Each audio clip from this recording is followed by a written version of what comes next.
Describe in single words only the good things that come into your mind. About your mother? My mother? Yeah. Let me tell you about my mother.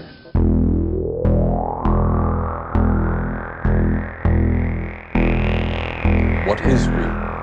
How do you define real? If you're talking about what you can feel, what you can smell, what you can taste and see, then real is simply electrical signals interpreted by your brain.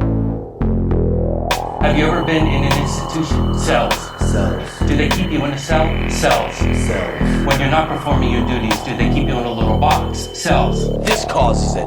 This causes it. This causes it. Information overload. All the electronics around you poisoning the airwaves. You are listening to the High Tech Low Life podcast, a Cyberpunk media retrospective. High Tech Low Life contains themes and language not suitable for all audiences. Listener discretion is advised.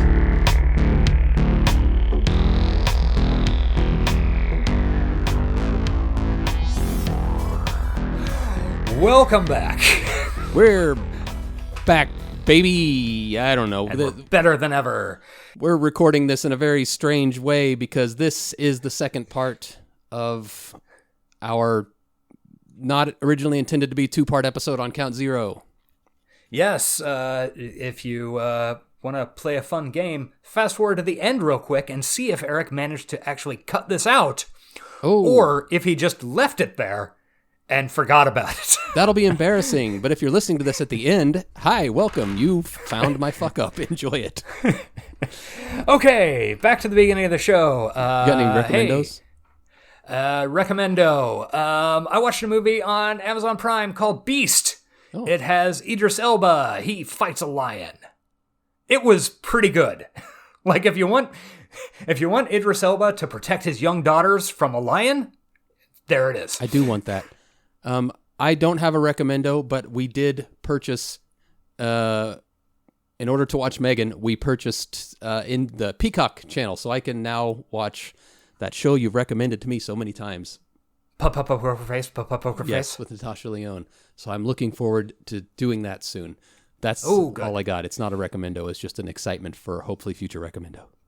Enjoy the Barracuda. Guys, this intro sucks. I'm sorry, but we are tired and we don't have We have been recording for nearly 3 hours. So we're going to gracefully insert you into our current episode already in progress. Thank you. Should we do some Wayne's World? Keep doing it. I'll fade it out. So, here's kind of the midpoint of the book. So, it turns out, once you get deep into the internet, or into cyberspace, the Matrix, weird things start happening. Like, especially if you hang out in places where stuff isn't. Yeah, they specifically say that, which I thought was cool. Yeah. The way that these characters interpret the odd things that happen anymore with cyberspace is through their understandings of Loa, who are, if you're not familiar with voodoo, which I am, Loa are not, but I know Loa from World of Warcraft. So go on. Oh, okay. Is it? I didn't know it was in WoW. The troll race, their religion is Loa, and the Loa are real figures. One of whom is Bwansamdi, and he's maybe the most interesting character in World of Warcraft. Okay, sure. That makes some sense. I believe I recall somebody years ago saying that trolls were racist about Jamaicans. Yeah, they're definitely appropriated. Yeah. Caribbean racism. Yeah. Okay, so yeah, that makes a ton of sense. So Loas are kind of saints, is one interpretation of them. They're spirits in voodoo who you pray to and get things done. There's a god, but he's busy. He doesn't care about what you're doing. He's got other shit on his mind. So he's got all these other guys around who actually do stuff in the world. Like, make your crops go better or grow better. are able to, make somebody love you or whatever. Also, all the voodoo shit. Yeah, and like honestly, all the religion shit. Yeah, and like other religions, they all kind of have their domains. Yeah, they've all got their own thing. So they think that this stuff in the internet is Loa's, and I mean, they think that, and it's kind of presented as if they're right. I mean, I'll go so far as to say they're not wrong. Yeah. I mean, that's how these entities are presenting themselves to us anytime us, the readers, are met with them.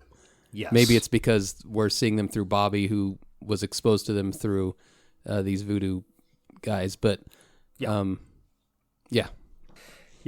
So it turns out that they think the presence he ran into on the internet is a very important figure for them to get a hold of. Yeah, it's the Loa of roads and traveling. What was his name again? Damballa. Damballa, that's not how Mr. Muffly Man pronounced it. Okay, sure. Pathways from a, I guess it's more than roads and travelings. Pathways is a better metaphorical. Okay. Like, it's not just roads and traveling, it's also fate and how, your path through life, not just walking around. Right. Questions? No, I'm just pushing forward. Yes, okay. Because I do have some overall thoughts. I don't want to just dump them in the middle, so I want to have a little time once we get through this to go through. Good deal. So, then we get to, actually, I'll cut back. Turner, he's taken Angie to his brother's house in, I think, Western Virginia, based on some context clues and William Gibson's life. His brother's a really smart guy, sticks her in a fucking MRI in the garage because she's been having some seizures, and Turner isn't sure if this is due to head trauma from the microlight crash or the, jump jet. Who knows? Rudy was a very sad character, Turner's brother. Yeah, Rudy. He really was. He made me think about people we know. Curious who specifically? People who didn't leave town. Okay. Yeah. Yeah, like super smart, kind of wasted potential, and he took care of his mom when Turner left, and has a lot of animosity to Turner for leaving their family, but also sounds like that's what Turner had to do. Yeah. It was nice to have this cold, calculating, all business Turner, and then he actually goes and interacts with his family and fucks his wife for some reason. But Girlfriend.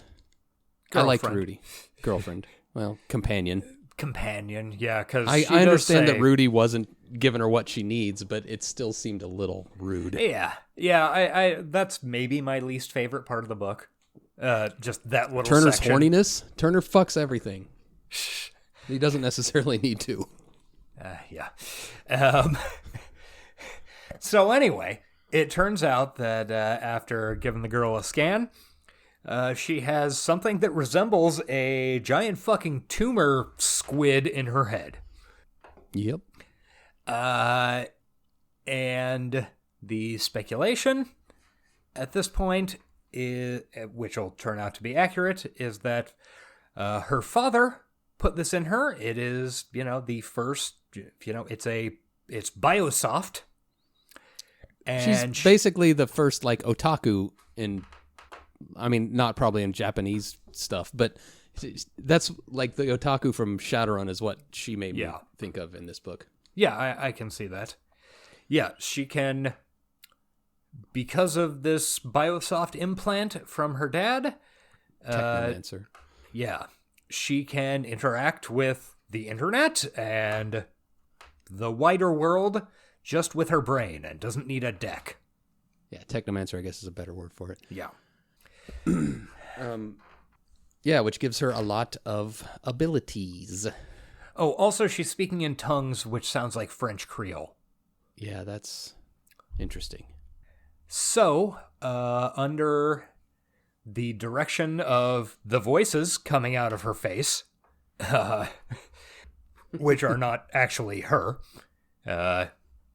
and also Turner's idea that, okay, in the Sprawl, I have, a couple of identities and some money stashed away so we can figure out what's going on. He borrows a cool fucking hovercraft from his brother and takes off down the highway. Fucks his girlfriend, takes his hovercraft, and gets his dogs killed. Rudy has a bunch of cybernetic guard dogs, which are pretty cool. Yeah, they are. Yeah, I felt bad for those dogs. Yeah, I just like Rudy's whole compound just seemed cool, and Turner's kind of a wrecking ball. Yeah. But, forgot what I was going to say. Continue. Unclear. So they head towards the Sprawl and get ambushed. Oh, yeah, I remember what I was going to say. Turner is very trusting of the random Creole voices coming out of Angie's mouth. He just kind of does what they say. But he's got really no other thing to do, so at least it's a direction to head. That, and he's, through this entire fucking book, he is having a breakdown. True, he's going through it. Like, it's easy to slip back into, this guy is a really cool fucking mercenary, but about every 5th or 6th page that you actually read his viewpoint, it's some weird shit about, watching the gear shift vibrate on the microbus in Mexico. Yeah. And, he's still stuck in, I got blued up. Yeah, and his dreams and reality are a little blurred, and he's going through it, but still. So, extremely real moment. Turner bitching about how the fucking wipers are shot on the hovercraft driving through the rain. Yeah. So torrential rain. Yeah, no shit. They pull over and are immediately ambushed by one of the mercenaries from the first section of the book in a helicopter with a laser, who Turner takes care of the ambush, luckily, and figures out that it's Conroy is chasing them. Oh, yeah, one other thing that I forgot about. When he's wiping the jet's memory, because they left the jet parked a few miles down the road from his brother's house. Yeah. He's wiping the jet's memory. It turns out that the jet was never programmed to go to Mexico City at all. It was, in fact, programmed to go to Bogota, which wasn't the plan. Yeah, that's true. So it turns out that Conroy betrayed them. Or betrayed Turner and Mitchell. Yes. So after this ambush, Turner figures out completely that, it was Conroy betraying them the whole time. They head to the Sprawl. And let's have a dramatic cut to Marley. Yeah. Who has been pretty much at this point like, my ex-boyfriend's dead. I'm done with this shit. I'm bouncing. Yes. I'm going to space. Exactly. That was where I was heading next. So, Marley takes the clue, which was a cigarette wrapper with some writing on it, and books a flight to orbit. Sick of these rich people. I'm going to space. Yes. It turns out that the address on the scrap of cigarette wrapper is for a orbital habitat of some sort, she thinks. She doesn't know. So she takes a ride to space. Then a character pops in from her own fucking novel for 10 pages, driving her fucking space tug, and gives Marley a ride to this address. Well, you skipped the part where when on her way to space, she takes a sim stim to like ease the acclimation to 0G, and while she's doing this, Herr Vierick is able to, I guess, have known where she was going and have had the sim stim implanted. It's not like he's hacking it. Yeah, he actually paid to have it put there for her to use. Yeah, it was mentioned that there was a few minutes delay from the scheduled departure time, which I assume that's due to that. Well, I gotta wonder. I remember they gave her the choice of like 3 SimStims to watch while she was going up. Did Virik record 3 different ones? I like to think that he did. Entirely possible. Because he's got nothing else to do. He's a fucking guild navigator. Yeah. If by the way, if that reference is slipping past you, Google Dune Guild Navigator. Yes, 1985 Dune Guild Navigator. Yeah. But yeah, and then he basically informs her that you're still doing pretty much what I want you to do, so keep on doing it. And yeah, I'm watching, and you can't stop me. I'm inevitable. We'll keep a slightly greater distance, but I sense that you have understood my gestalt. Yeah. His weight drags the universe towards him. Right. Yeah. In a sense. So yeah, we got evil this. Fucker. Yeah. Well, again, the super rich are not even remotely human. Yeah. So who was the character? You said a character out of her own novel. What's her name? She was awesome. The tug driver. Rose? Is that her name? I can't remember. That's it. No. But just the way that character is drawn and the way, like, we only get half a chapter, maybe, with her and the other fucking trash lady boat drivers. Yeah. But they were great. I loved that scene. Yeah, it's super, like, this is a total fucking world. I would be more than happy to read several novels about these ladies. I was a little confused where they met. Was it like a space bar, basically, that they met in? Yeah. Okay. Yeah. Just a bar in an orbital station? Yeah. Yeah, and it just, the way those characters are all drawn, like, yeah, these are, like, this is a totally different series that Marley has just bumped into. Stepped through, yeah. Yeah. Tough space bitches. Yeah. It could be an adult series, Tough Space Lesbians. Yeah, great. I would happily watch that. Yeah, it would be good shit. But she gets a ride to her final destination, which is like the ship in Final Destination, kind of. Oh, okay. I've never seen a Final Destination. You never seen the movie Final Destination? No, and I'm sorry, I'm thinking Event Horizon. God damn it. I thought it was such a good segue. That would, yeah. All right. Yes. I have seen Event Horizon. As I'll have you know, I saw Event Horizon the day Princess Diana died. Okay. What a memory. I think you might remember that because I came over to your house after I saw it, and your sister was very upset with me for some insensitive remarks I made. It wasn't my sister. It was my girlfriend. Was it? Oh, my God. She was very upset with you. Oh, God. Okay. Holy shit. Yeah, you made some very insensitive remarks, but we don't need to dwell on what you said about Princess Diana on the day she died.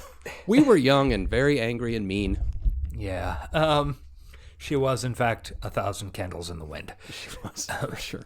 As was the Event Horizon. Yes.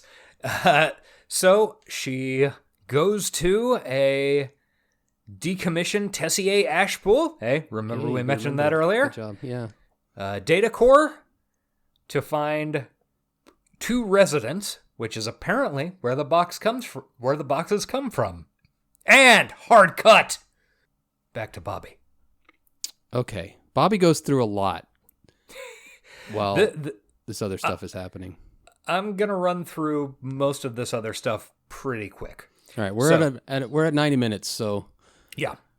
So Bobby gets taken into the Sprawl by Beaumont, or no, Lucius. Lucius takes him in his fucking cool AI car. Yes, his cool AI rolls. It rules. Yeah, it's very sweet. They really knew how to build him in Damascus. Yeah. And gets taken to a little place we've been before. Metro Holographics. Welcome back, Finn. The Finn, yeah, I was very excited. And the Yeah. Finn does reference Molly and Case at some point. Yes, he does. Basically said that shit they're dealing with reminded him of something a couple of other customers of his got into. Yes, Finn reveals some of the meta plot unknowingly. So it turns out that Finn is where Lucius got the software that Bobby eventually got from. And also the Finn has recently gotten unexpected visitors of 4 ninjas from Mos Neotech and turned them into dog food. Yes, I'm starting to realize why when the Finn was mentioned in our Neuromancer episode, you got very excited about how much you liked him. And I liked him too in Neuromancer, but it's becoming clear that there was more to the Finn than just Neuromancer. Does the Finn show up again, I must ask? I'm not going to tell you that. Okay, all right. He might or might not appear in Mona Lisa Overdrive and/or and/or Burning Chrome. That is up for the future to decide. Well, I like the idea of a character running through our podcast. Yeah, popping up here and there. Yeah, the Finn is as great as he was in Neuromancer. Absolutely. Maybe greater. Those ninjas pose no threat to him. Yeah. I mean, and like Neuromancer made it clear, ninjas are not to be fucked with. They're like kind of the top of the top as far as assassins go, and the Finn dealt with them handily. Yes, it turns out he collects exotic weaponry as well as doing weird tech support for fucking Shadowrunners. Yeah. Shadowrun tech support. Yeah. So here's where the broader explanation of kind of what's going on pops out.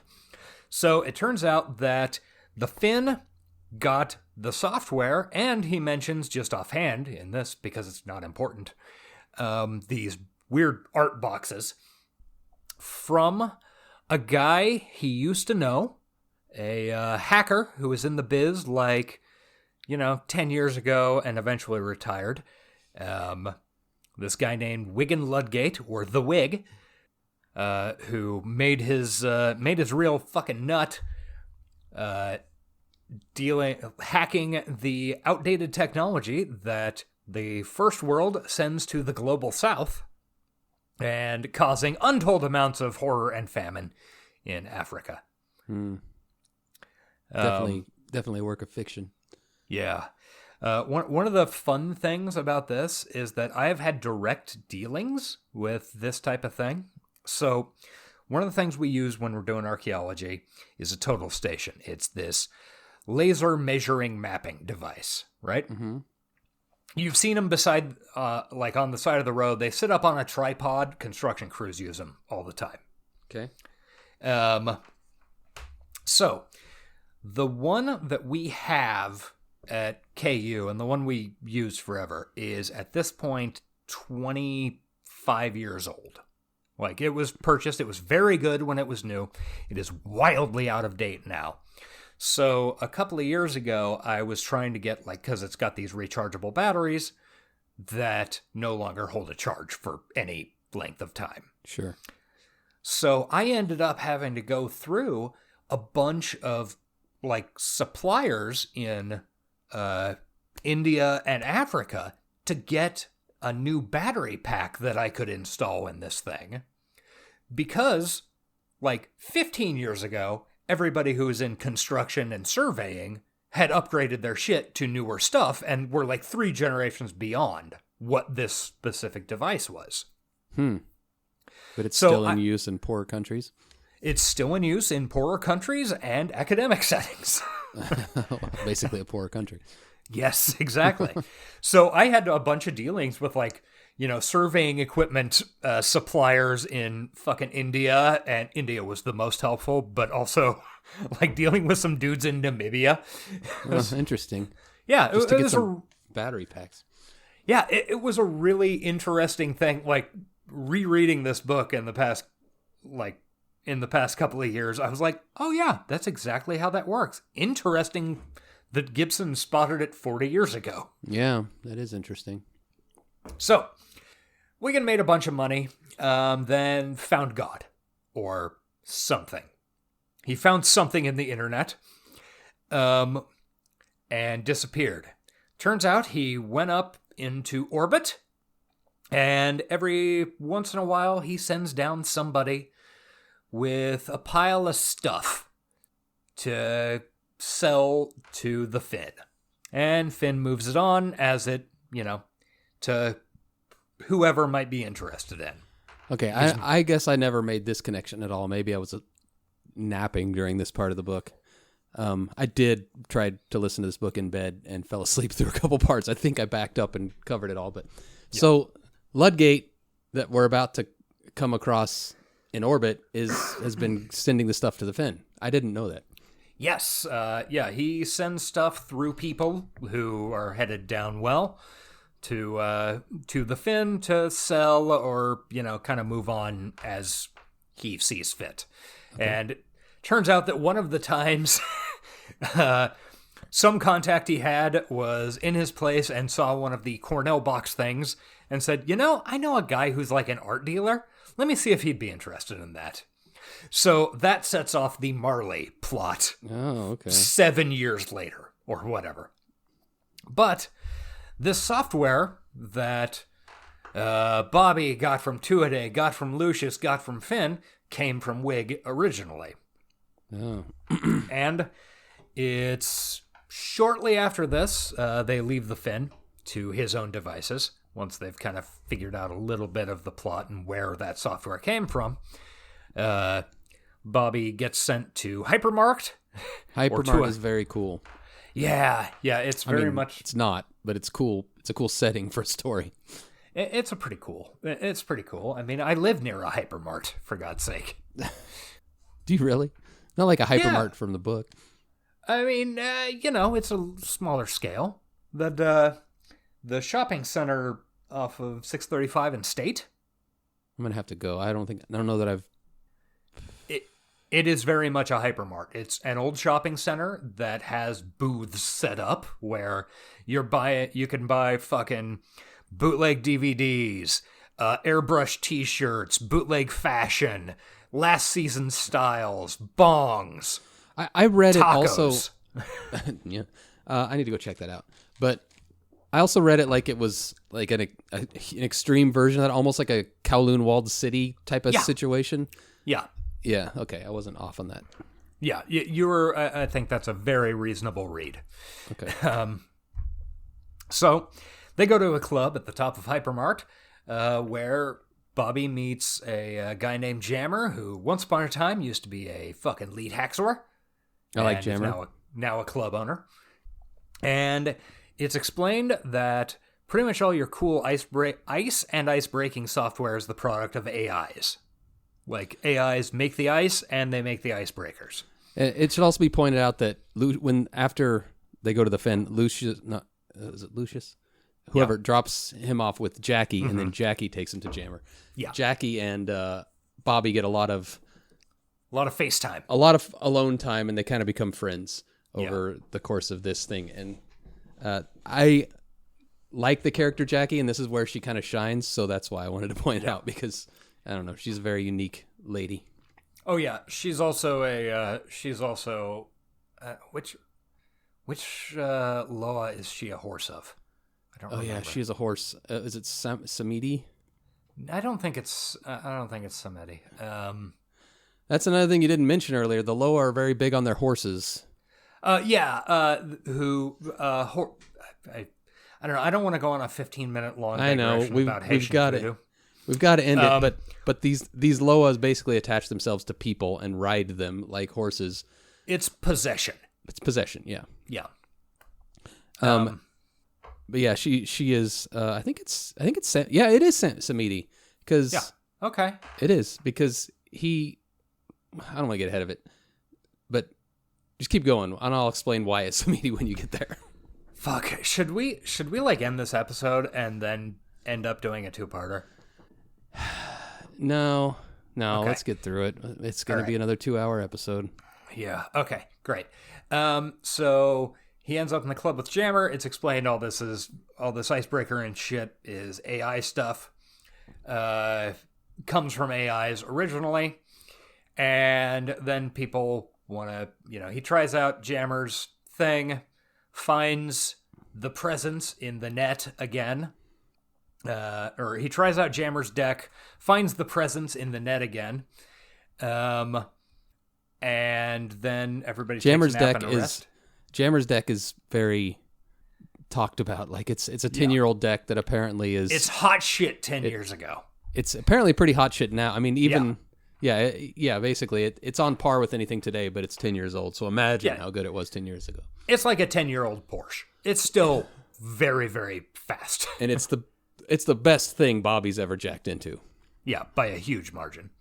And it's also, while he's jacking in and dealing with this, Jackie is riding along on a... I don't remember what it's called in Shadowrun.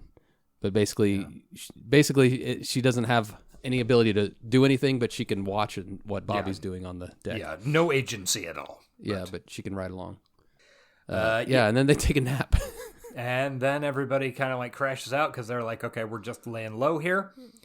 Until Bobby sees a guy he knew from the neighborhood outside the door of the club. Yeah, he peeks outside because he's bored and sees one of his neighborhood friends.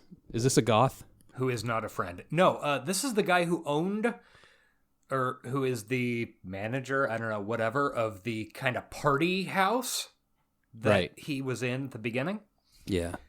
Then the goths show up. Yeah, the goths and the casuals is the other gang. Yes. Two rival gangs all show up and start milling about in Hypermart. And they hate each other's guts normally. Yeah, I was picturing them like actual goths and then like preppy kids. That's how it's.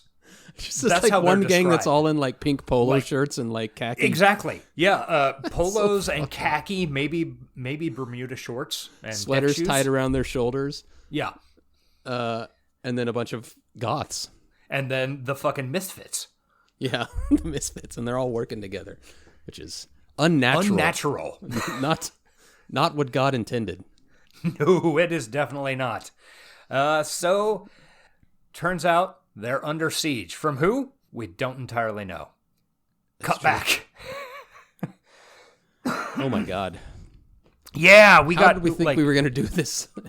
See, like I said, this is a complicated... There's too many threads going on. This is a complicated fucking book. It is. Yeah, especially with the 3 POVs. Okay, so back to Orbit. And I think I'm going to finish out the Marley thread here. Okay. Back to Orbit. Marley meets Wigan, is taken around by an insane Australian who is apparently hiding from a fucking murder beef. I liked him a lot. Great character. Yeah, he's fun. Gibson's great at throwing in little characters that you want to know more about and probably never will. Yeah. Which is the shit I love in movies and books.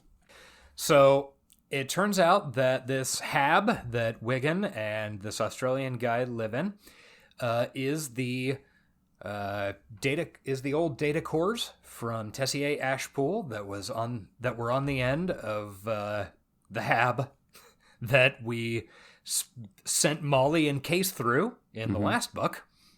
Yeah. Most of the cores have been left out, but this thing's just sort of been scrapped and left in orbit for future, like, if raw material costs go up, it'll be more economical to tear it apart. But they're illegally squatting in this. It's pretty much sealed from atmosphere, but it's not, like, supposed to be an inhabitable place. Right.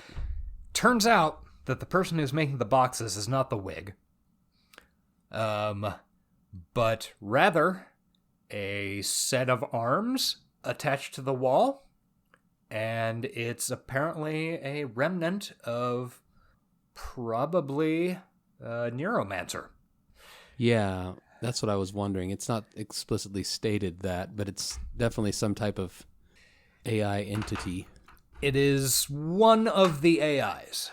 And it's not Wintermute, because Wintermute wouldn't have made art. Yeah, Wintermute is not that type of guy. Yeah. Although Wintermute could be involved. Now, these are questions for the end, I guess. But that's going to be something to pick apart at the end. Right. So then she sits there and watches it make a box out of some of her stuff. And it's apparently the most beautiful thing she's ever seen. Yeah, she's quite moved. Yeah.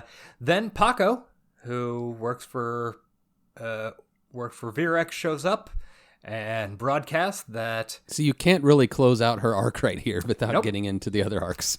Nope. That's why, I've got a plan here. Okay. I'm excited to see how it works. And Paco says that you better get out of here now. We are going to be breaching the hull and seizing our property because they bought it. They just fucking bought it from a yeah. Pakistani scrapper. Yep, because the very rich. Yeah. And Marley prepares to die in the vacuum of space. Yeah, she's pretty much makes her peace.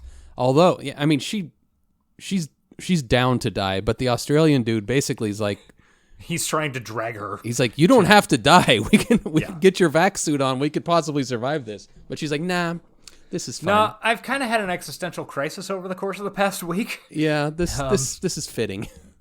Yeah, let's do this. And she doesn't die. There's the end of Marley's arc. Okay, I guess. We'll find out why she doesn't die at the end of the other arcs. Because the other arcs are about to converge. Yes, they finally do. So, we're trapped in... Bobby's trapped in the nightclub. Not Lucius. Beaumont. Pops in through the ceiling. Beaumont, as I believe Beaumont? Fuzzy Man called it. Yeah. Much more French. Yeah. So, he pops down through the ceiling because they are besieged by casuals and goths hired by somebody. Yeah, I thought that was cool how he just like dropped in through a grate. Yeah, How's your security jammer? Come on, get your shit together.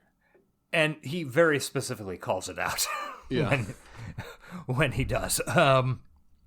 So it turns out, well, they hop on. Jammer has a crisis of conscience, and basically Jammer's an interesting guy. They get into him a little bit.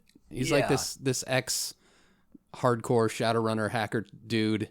He just wants to run a fucking club, Yeah. get some pussy. Yeah, he just wants to drink and have fun and end out the rest of his days. Yeah. He doesn't mean to get involved with all this shit. Right, but he does owe some favors, and in the Sprawl, a favor is a very important thing. Yeah. So they go to hop online. Bobby does. And is immediately hijacked by somebody that we've met before, but not online. Who is Jaylene Slide, who was the lover/boss of Rodriguez. Yes, remember back in the beginning of this podcast, Yeah. 2 hours ago when I said his Fucking name was A. important? Yeah. She is like, who the fuck are you? What the fuck is this? What's going on here? And turns out she's been tracking a guy named Conroy, who Bobby has no idea about, but Conroy is in the area and has apparently hired a couple of street gangs to besiege this fucking club. So she's paying attention to the club. Yeah. And sense. is trying to figure out what the fuck went down in the desert. She's a little bit of a Deus Ex Machina character, A little bit. but I do think she's awesome, and once again could have her own book. Maybe she does. I don't know. But I like her. Yeah. Yeah. And she's like, okay, so Bobby explains all of his end of the backstory to her. And she's like, what the fuck ever, I don't care. And hangs up on him. Bobby's very, he's not secretive about his situation.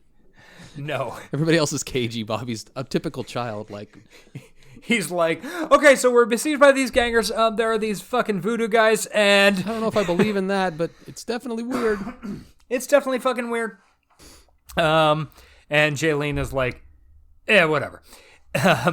And boots him back to reality.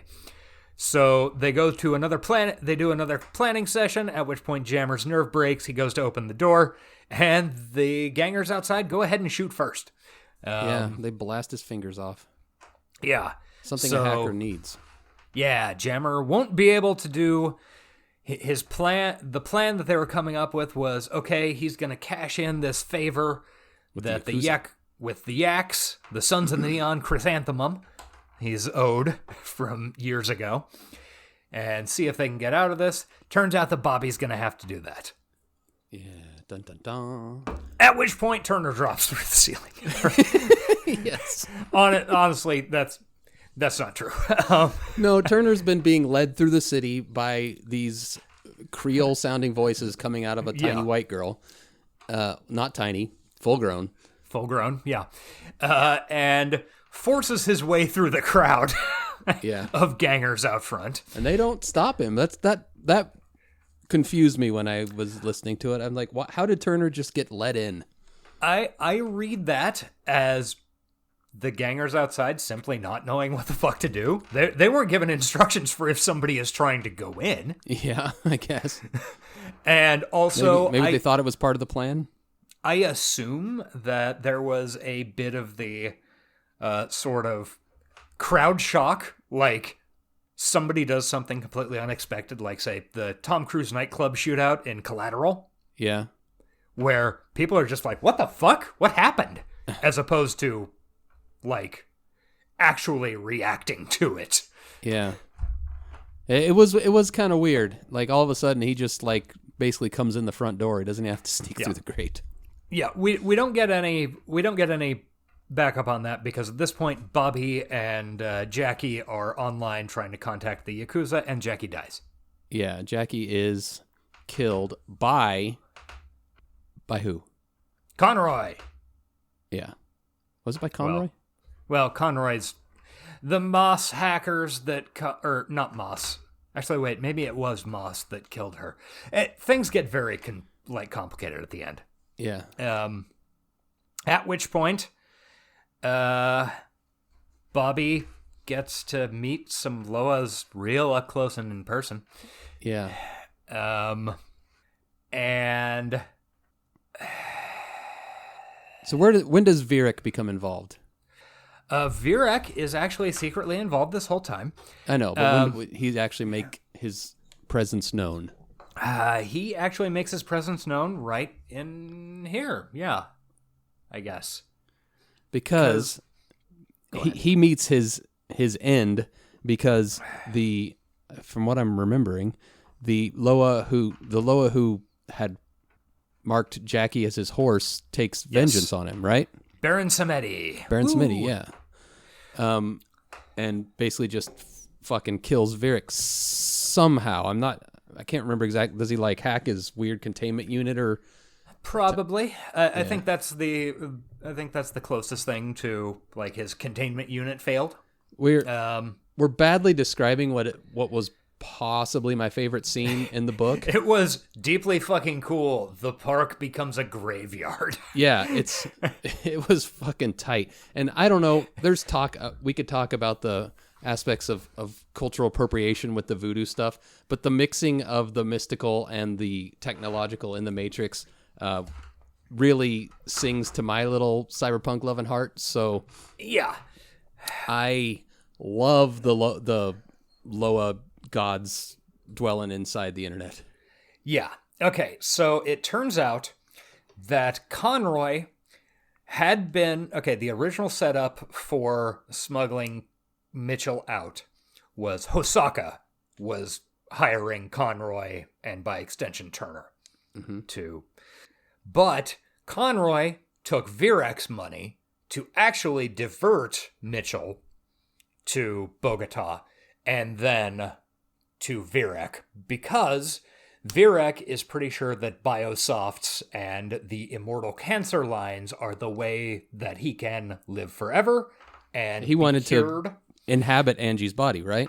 Yes, maybe not in as direct a term as that implies, but it felt that way. Yeah, he thinks that this biosoft technology is what will allow him to be young and human again. Yeah. Typical, the only thing the ultra-rich can't truly stave off is the ever-looming hand of death. The impending death. In this case, personified by Baron Samedi. By a dude in a top hat with a skull face. Yeah, love it. I mean, as it should be. But... Baron Samedi didn't like that his hackers killed Jackie. And Jaylene, it turns out, had been paying attention to what was going on and made contact through Turner, who, by the way, was also jacked in for a certain amount of time. And, well, effectively jacked in through Angie, and was talking to the god of war, Ogo Ferre, who he's done a lot of service for, unknowingly. Right. Big fan of your work, Turner. Yeah, exactly. So basically, he is able to relay to Jaylene that it was Conroy behind this whole thing. Jaylene had some dudes just in the area who use a recoilless rifle to effectively vaporize Conroy in his apartment a few blocks up the street from Hypermart, and the siege drifts away. Yeah, once they realize their benefactor is no longer around, the Goths and the casuals decide to peace out. Fuck off, we'll go back to our normal warring in Berrytown. And when Varik is dead, that news is immediately translated to Paco, who has some weird connection to Varik. It's like his... Yeah. And Paco realizes he no longer needs to vent the atmosphere on the space station. The box maker is no longer important. Yeah, he doesn't care about the boxes. Yeah, that was Virek's thing. He does say that the property's like already been sold to scrappers again or something like that. And he's like, and you're now trespassing, so you have to leave. But your employment is finished, and I'm transferring the money to your account. Yep. All credit lines are canceled. See you later. What a strange ending for, what's her name? God damn it. Marley? God, my brain is just not working. What a strange ending for Marley, who's like totally ready to die, and now all of a sudden she's fine, and she's also got a lot of money. Yeah, it's just over. She's done. If the book was only told from her POV, it would be a strange book. Oh, it would be insane. And if it was from any one of the characters' POV, it would be fucking deranged. Yeah, but it'd be fun from Bobby's. That's true. He's just bouncing off of shit. I mean, that's most of what his thing is anyway. He's literally just watching life happen around him. I think he does do something at the end that some hacker move, because is it Jaylene or somebody basically tells him he's earned his moniker, so he's now Count Zero. Yeah. It's fun. Yeah. So, okay, that's the end of it. Except, Beaumont tells Turner, like, okay, your job is done here. We'll take care of Angie, because Angie is a horse and needs to know what's, and he's like, okay, well, I've been apparently dealing with her fucking supernatural shit for a few days now, so sure. Yeah, I mean, she has been doing some weird voices. Yeah. That her young larynx probably shouldn't be able to pronounce. It's directed them to the right place.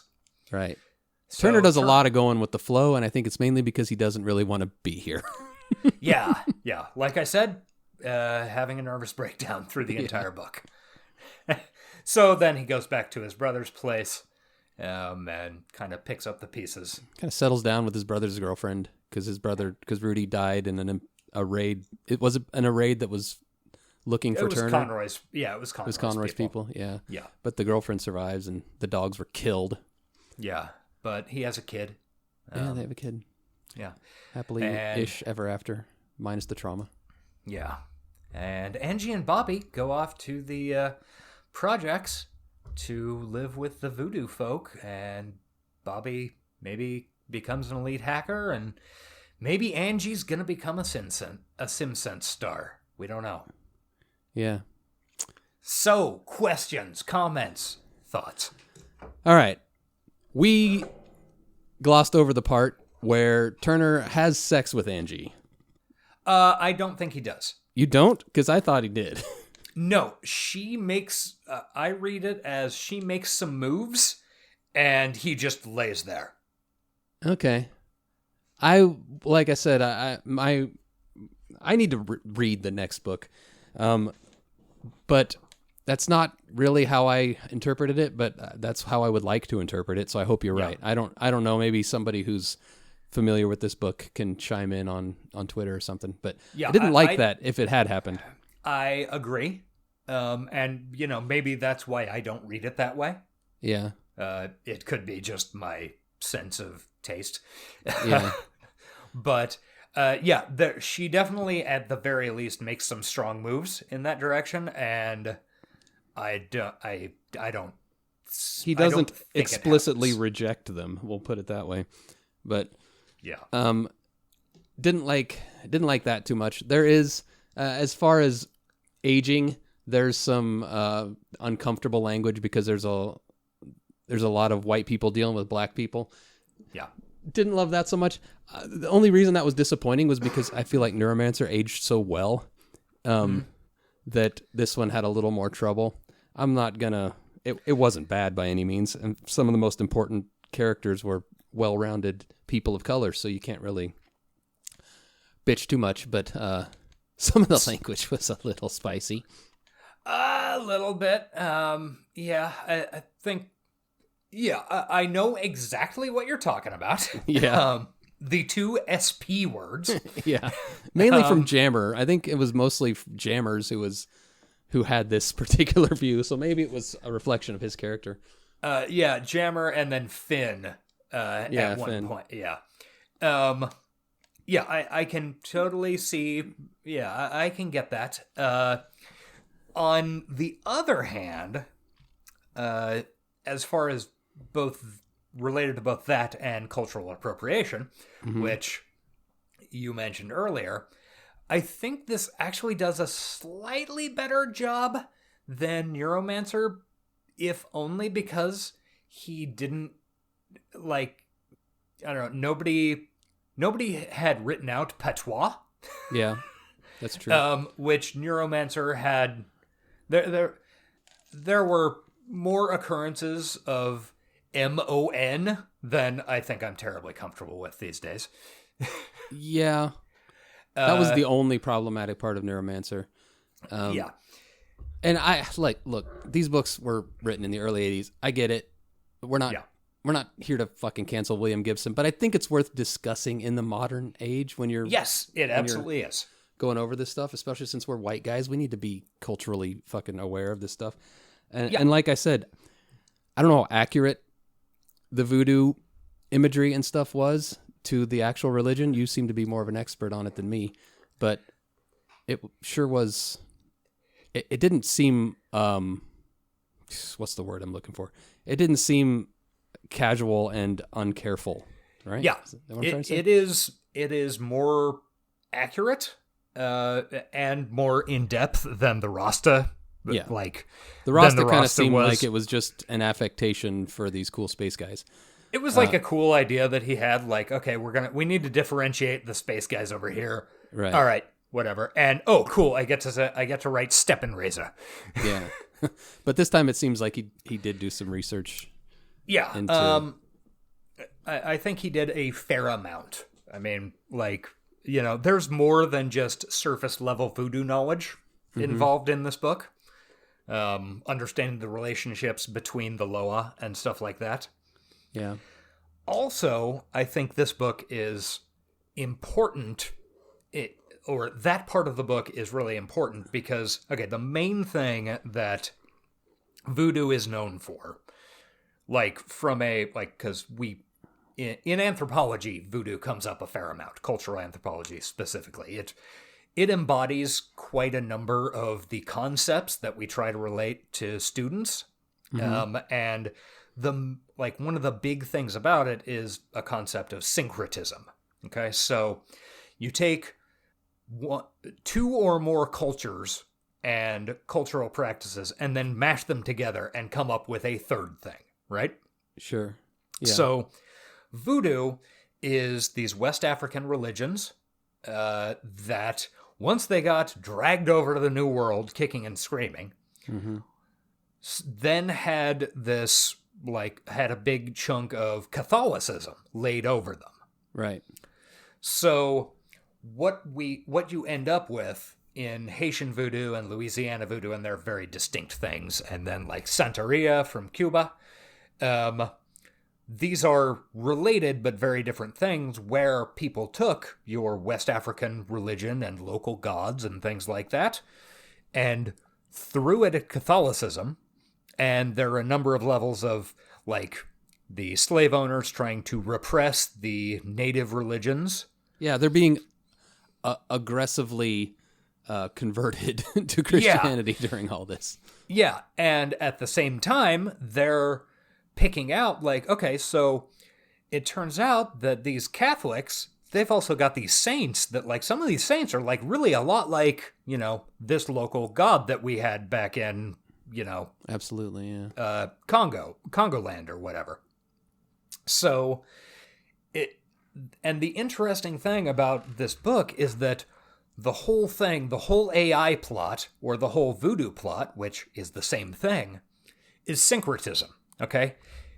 Okay, so these mystical, all-powerful things are suddenly appearing in the internet after, you know, it started 8 years ago. After the events of Neuromancer. Something weird happened with this cool street samurai that Finn used to know. Yeah. Apparently she's in London now. Doesn't matter. This does... Yeah, we're getting to the other question I wanted to bring up. So, yeah. So, do you think Wintermute is these Loa, or one of them, or multiple AI, or... Yes, and... Yeah. I mean, I don't think there's a clean answer to that. I didn't put this together when reading it until reading stuff afterwards. And I didn't put together at all that Neuromancer was the box maker, which is really sad, actually. Well, I think part of Neuromancer is the box maker. You think other parts of Neuromancer are out there? I think being that... Loa? Okay. Oh, one thing that I don't think we mentioned at the beginning of this book is it takes place 8 years after Neuromancer. Yeah. Also, I feel like we can take... I mean, other than the time we're limited to now, if we get too long in this show, I'll just cut it in half and release it that way. Seems reasonable.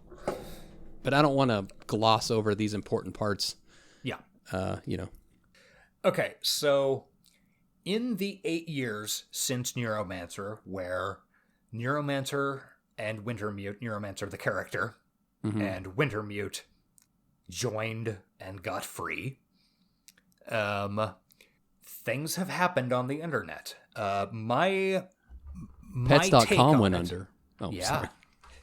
My take on it is that AIs, being AIs, they merged and split and merged and split and developed their own personalities, and now there are a whole shitload of AIs bouncing around, you know, in bits of the cloud here and there, you know, spare computing cycles in the local fission authority, data banks, whatever.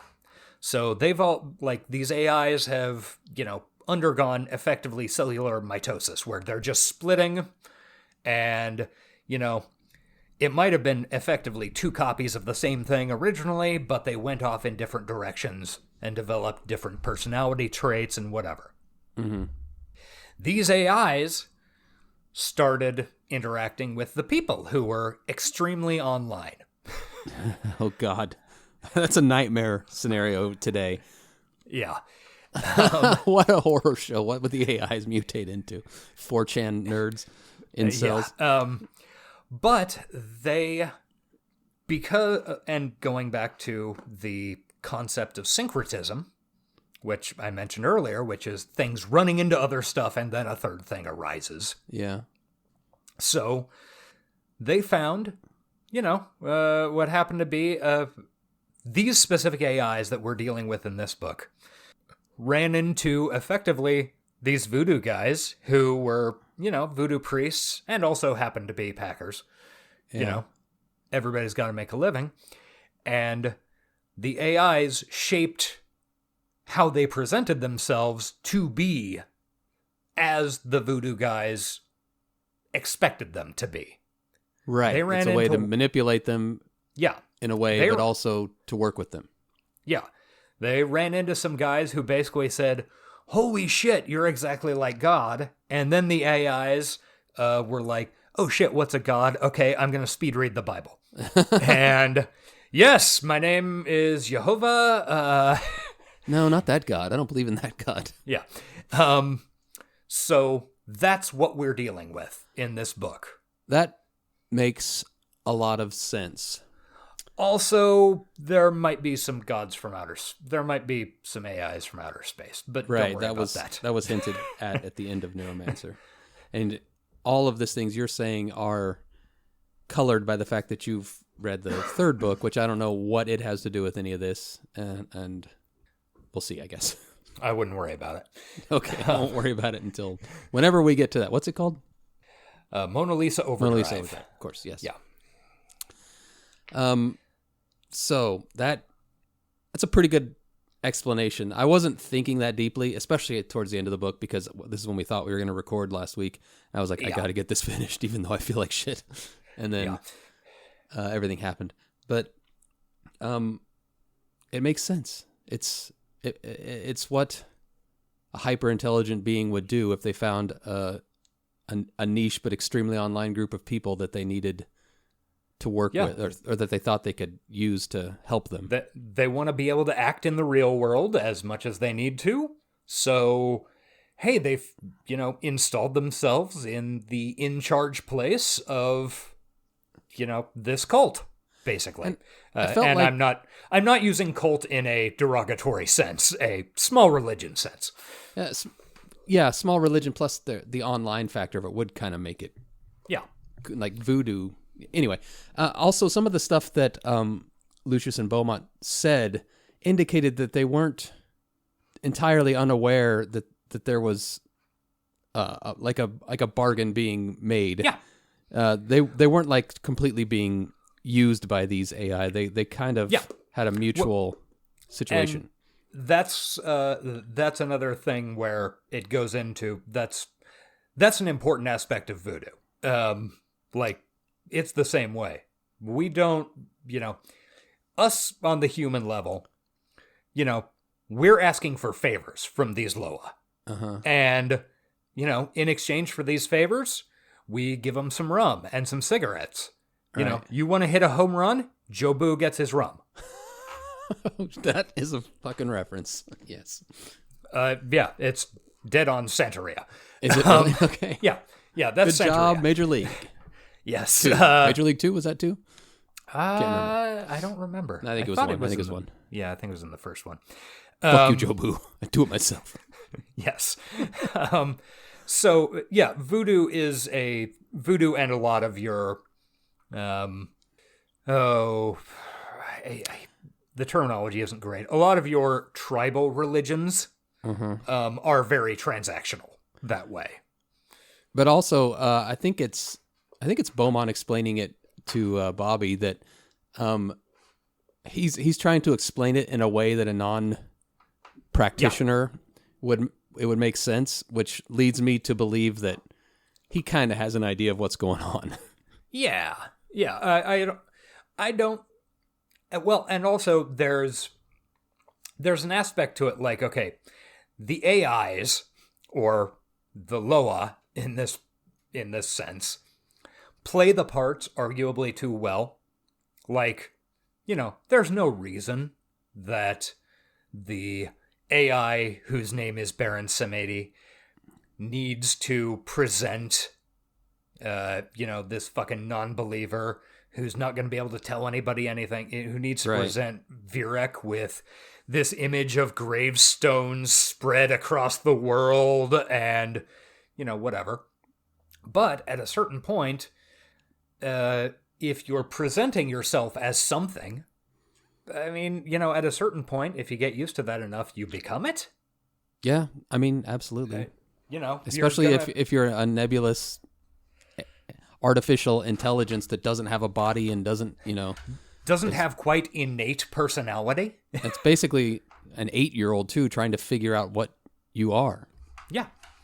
Yeah, so they were able to, both the AIs were both able to slot into okay, if we deal with these people on these terms, we can get stuff done in the real physical world. But also, we can slot into these, and this is a way to understand the world, as though you were this Loa. Right. Once again, it's philosophically interesting. Yeah, you can get surprisingly deep into this. And which is, it's interesting because I hadn't really considered to be Count Zero as philosophical as Neuromancer.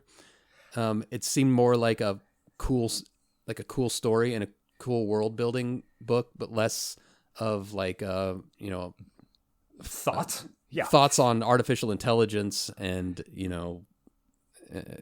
corporate overreach and whatever that Neuromancer had. This was more just like, look at this fucking cool Shadowrunner dude and this these fucking voodoo AI shit. But you're right. I mean, it's still there. You just have to. It's just not presented quite as obviously. Yeah, and I think it's partially because we've got the fractured viewpoints. Yeah, you aren't getting any one chunk of it anywhere. Yeah, that definitely changes it. But one more thing while we're on the subject of AIs and gods, Wiggum up in the space station clearly thought that the space station he lived in was a god, like a more Christian god, if I recall, right? Yep, definitely seems to be. So he was a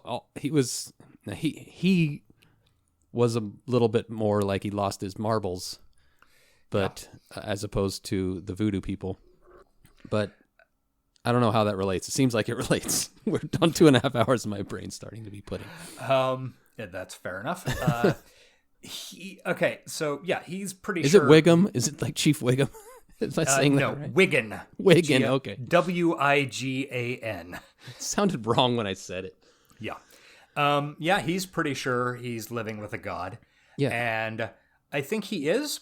But I think he just happens to be crazy. Right. And I don't believe that the god that he's living with is the god he thinks it is, or is even having anything to do with him. Yeah, the box maker doesn't seem to be interested. The box maker, much at all. I think the box maker is just the very few remnants left because all the core, most of the cores were taken out. Oh, so it's like a super weak, dumb version of Neuromancer. Yeah, it makes its boxes occasionally. It's probably in contact with the other AIs at some level, but it's not the most motivated, I guess, or it doesn't have the most agency of them. Yeah, I didn't really appreciate that arc ending as much reading it as I have during the recap, which is why these recaps are fun to do. Yeah. But it's that as I was reading it, it was more like just like a, like the beginning of the video game Metroid, when the mother brain is, I think something happens. You're in like the mother brain's lair and it starts collapsing, and you have 1.5 minutes to get out and get to your ship. Maybe that's Super Metroid. I don't fucking know. I think that was Super Metroid. Yeah. It felt like that because you were like thrown right the fuck into it. Yeah, it's a good game, but it felt like that because you're like so worried about, is she gonna die? Does she even care? Why aren't you putting on your vac suit? You have a vac suit. Put the helmet on. I don't care if you're claustrophobic. Put the fucking helmet on. And it's only like in recapping it that I'm understanding there's a little more to it than that. Yeah, well, and none of the arcs make sense at all without the others to inform them. Yeah. Which is, how a book works. Yeah, it's the way you make a book with 3 protagonists. Yeah. Like thinking of like Game of Thrones does that, but I feel like a lot of their stories are more separate, less dependent on each other, but yeah. We don't need to compare that right now. We're deep into this shit, and maybe we should start thinking about wrapping it up. Are there any final thoughts that we need to express? Like, I feel like we covered it pretty well. I'm pretty sure I got most of what I wanted out in the course of the past 2 hours. If you've been with us for these 2 hours, congrats. If I decided to split this up into 2 episodes, then hope you enjoyed it. I don't know. Yeah. It's fun to not know what's going to happen. Yeah. Yeah, we'll see. It'd be totally understandable if you want to take the pressure off our fucking servers. Yeah, that's true. Every episode being 2 hours, I do have a cap. Leave a little space for the box maker to do its work. Yeah.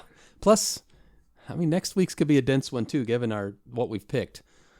Oh yeah, what did we pick? I honestly don't remember. Well, we'll get to that. Let's finish this one and rate this book.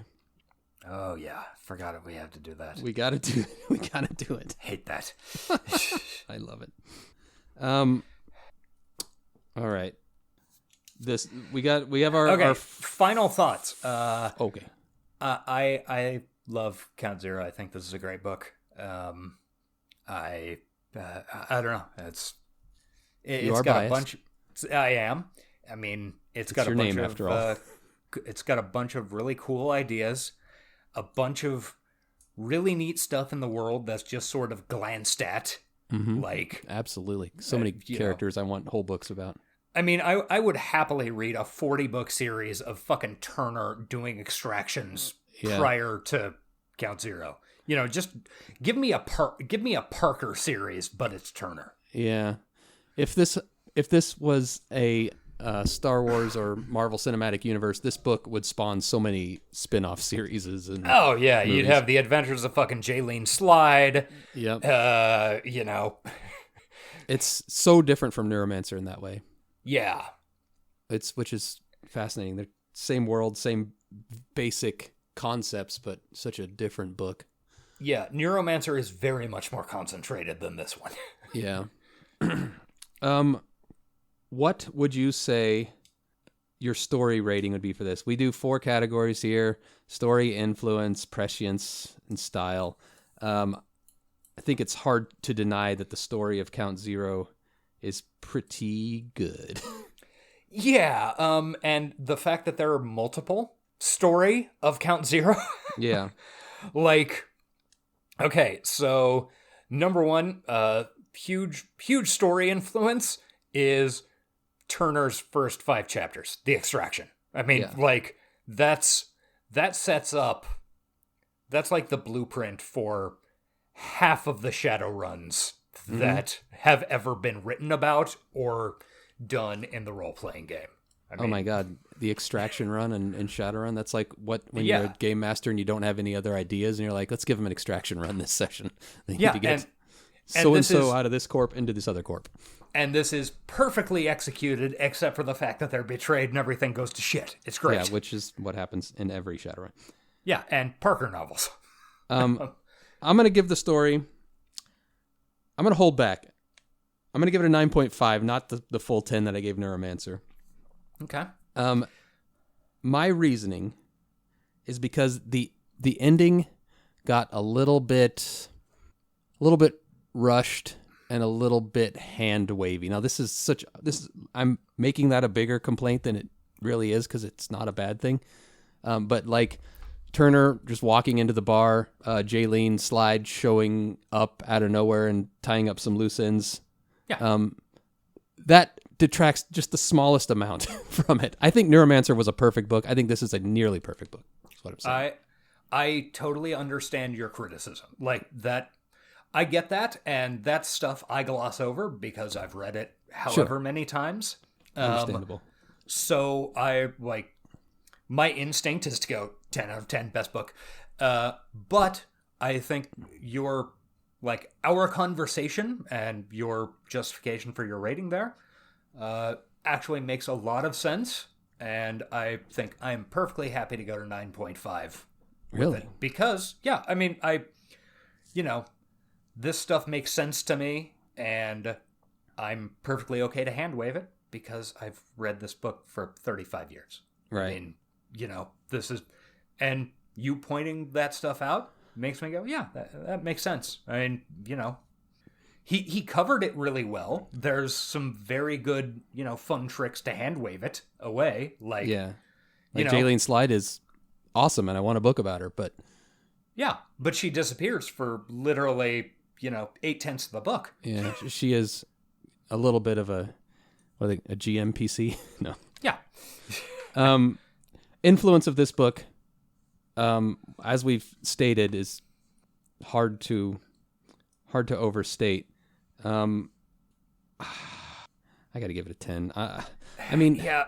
I hate to overblow and really suck William Gibson's dick every entry he has onto this podcast, but the world almost between this book and Neuromancer, almost every cyberpunk character has been laid out in a blueprint. He conceived a world in Neuromancer and then like fleshed it out so much in this book. It's like it's what cyberpunk is to me, and I haven't read this book until a couple weeks ago. So that just shows you how influential it is. Yeah, it's he like not just the world, but every fucking character is every character worth more than about 3 fucking lines between this and Neuromancer is a character that is one of the character creation templates in Shadowrun or Cyberpunk 2020 or they're all that. Like, I have met I've played 5 different versions of Turner. I have met 90 different versions of Turner. Half of them are named Nemesis. Yeah, I agree. So we'll go 10 on that. Prescience, I guess that's maybe a little lower. I don't know. We're not quite there. It could happen. Yeah, that's... I don't feel like it's unprescient. Call it a... What do we give Neuromancer for prescience? We give Neuromancer 7.5. I was going to say 7 was my instinct for this, but I don't know. I guess just because I don't see hovercrafts around. Yeah, and that's true. I guess my instinct was actually to go 8 because the depiction of Vierick is just like, I just see it going there, man. I just see Elon Musk in a fucking tank trying to extend his life as long as he possibly can and not caring about who he mows over to do it. This is fucking Don't Sue Us, Peter Thiel and his fucking blood replacement. Yeah. Don't sue us. We are not Hulk Hogan. Yeah. No, right, so I'm going 8. Do you want to go lower or do you want to stick with that? I'll 7.5 it. 7.5 it. All right, that's what you gave Neuromancer. That's fair. Style. I think this one has more style than Neuromancer, and we gave Neuromancer a very high rating. So if only because of the goths. Right. I'm going to give it I don't know why I gave Neuromancer an 8. I don't remember my reasoning there. So because of mirror shades. Maybe. I'm going to give it I'm going to give it a 9.5. Yeah, I'd say 9.5 seems reasonable. Partially, the incredible descriptions of the goths. Like, just, you run into so many of them, and you're like, yeah, exactly. Also, the way... this is another thing I didn't mention in the rundown for the book. William Gibson has a lot of interest in both brands and styles and like how people choose to present themselves and what that says about them. And there is a lot more of that in this book than there was in Count Zero, where he's describing fucking Two-A-Day showing up down at the club with wearing a velour tracksuit. Yeah. And the way he describes Jackie, and I can't remember her name. It's a shame we don't have photographic memories. Yeah, when Count Zero runs into them the first time, and they're like wearing velvet corsets and shit. Yeah. And that just strikes me as like, absolutely 17-year-old me would immediately get a hard-on and be deathly afraid.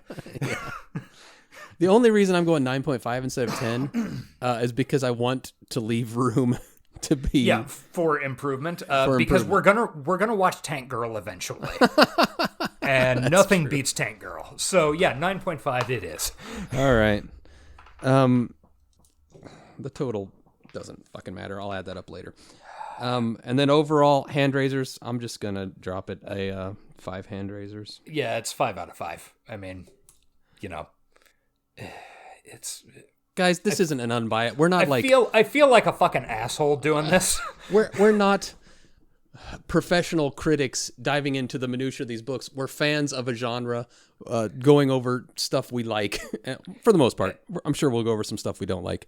But yeah, hopefully some just to break up the monotony. I mean, obviously, obviously, the guy whose name has been Count Zero for longer than I've known him as Josh is going to fucking like the book Count Zero.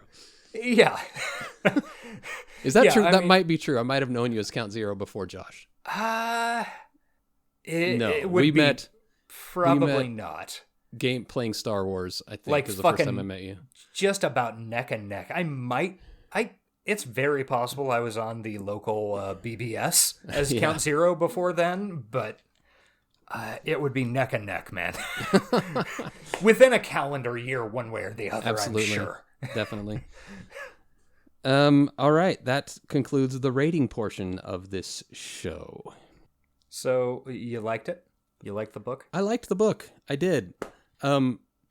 This has helped me consolidate some loose ends that were out there. I don't like the way I listened to it. I don't like the copy of the audiobook I got. Yeah. I don't like that I had to cram it in the end and was kind of rushing through. I need to read one. I need to pick up a fucking book again. I feel like I kind of feel horrible about that. Both you and my wife, pretty much exclusively consume books through the audiobook medium. Yeah. At this point. And I don't. Just because, I don't know, I read, not important. Yeah. But I feel fucking horrible that you guys have kind of this extra filter that you have to get through. Because, there's a series of books that I read within the past couple of years that I think Melissa would absolutely fucking love. Mm-hmm. It's this fantasy kingdom and accounting. And it sounds terrible. Wow. That's two things I associate with your wife. It sounds terrible.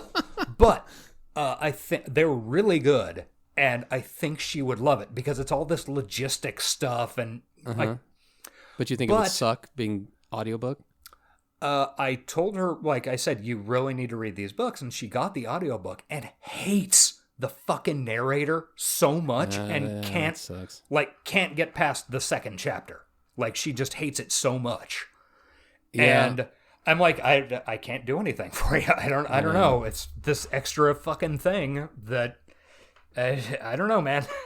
Yeah, that's a problem. In this book's case, I will be honest, I did not. I sailed the 7 seas for this copy. I was going to find a legal copy, but I ran out of time. I had to get the book done, and I hadn't. Yeah. I hate Audible. I do not want to become a member of Audible. Happy to have them sponsor the show, but hate them. And so I was looking for other avenues, and I even went. I got a fucking library card for the first time in my adult life, and really? the goddamn libraries in Kansas don't have Count Zero. I tried very hard, is what I'm saying. Yeah, I went to the Johnson County Library. I'm thinking it'll come in handy in the future. Yeah, and also you can very easily get a Casey Moe library, the Mid-Continent Public Library. Yeah, I should do that too. Yeah. But what I'm saying is my copy was very bad, and I forced myself through it because I know we were under a time crunch. That definitely decreased my enjoyment. Not of the source material. I can separate it out and know, but it decreased my enjoyment of the process of consuming it, which has an effect. So in the future, I think if that happens, I'll just go to your house and borrow the fucking book. All right. Or go to the library and check out the book. Because that seems reasonable. this old man, it was so muffly, and like I think I've got an old Kindle if you want it. I think I would rather have a paper book than an ebook. Yeah. Okay. Plus, I've got an iPad I've got an old iPad Mini I could use for an ebook. But anyway, we're deep enough. We don't have to talk about this anymore. What are we talking about next week? Next week, we have decided we're going to do another kind of seminal cyberpunk work. And I think it's because we're trying to front load the top 10 with some good stuff. So hopefully people who start listening will stick around. So the caveat is that get ready for some stinkers after we get through this. This one is not a stinker, as I recall. No, we are going to do Ghost in the Shell next week. Yes, the anime, not the Scarlett Johansson film from 2017. Josh suggested it. I feel like it would be a disservice to the property if we didn't do the original first. I feel like it would be kind of hilarious to do that first, but... I have not seen Ghost in the Shell. It's weird that we started this podcast and I have not seen so many of the stuff we've done. Yeah. I guess I'll really carry the weight when we get to the Shadowrun episode and try to make up for it. Yeah, we're going to watch Ghost in the Shell. It is available on streaming. Let me see, pull that app back up. It is currently available on Tubi, Tubi, for free, and Freevee for free. You can also rent it from Amazon Prime Video. Which is probably how I'll do it. I don't mind paying a few bucks. Amazon Prime Video is pretty good, although those some of the like Tubi and Freebie stuff where they stick commercials in. Yeah, the commercials are unbearable. But we're gonna watch that. Ghost in the Shell is gonna be a good one. I'm super excited for that.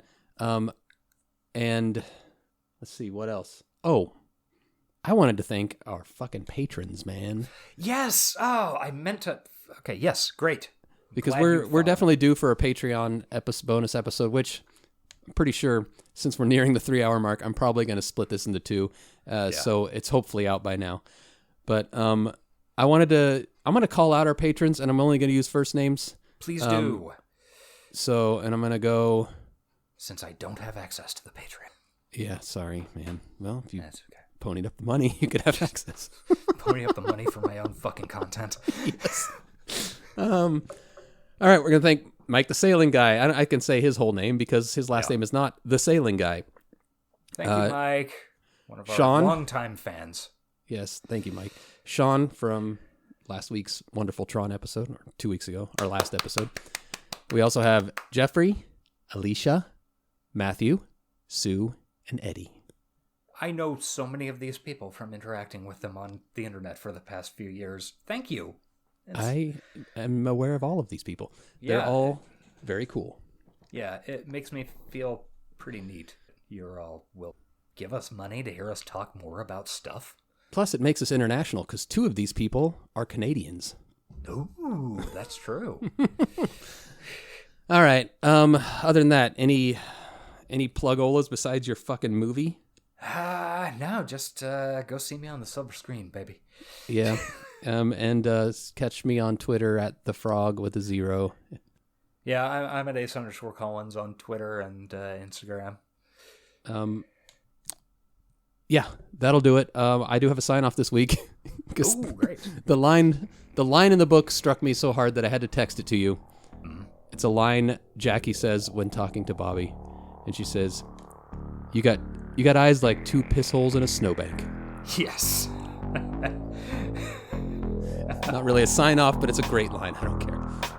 It's a pretty good one. And my sign-off line is, "You have sensed, I think, something of the nature of my gestalt, and it has frightened you. As well it should." Wow, that's a good one. All right, bye. Bye. Bye. This has been the High Tech Low Life podcast. Find us on Twitter at Johnny60seconds. Email us at hightechlowlifepodcast@gmail.com. And find us on Patreon at patreon.com/hightechlowlife. Theme music provided by Nia Lore at nialore.com. Thank you for listening.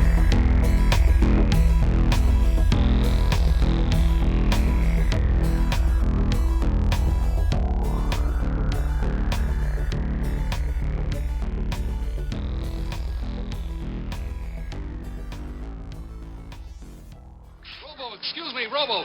Any special message for all the kids watching at home? Stay out of trouble.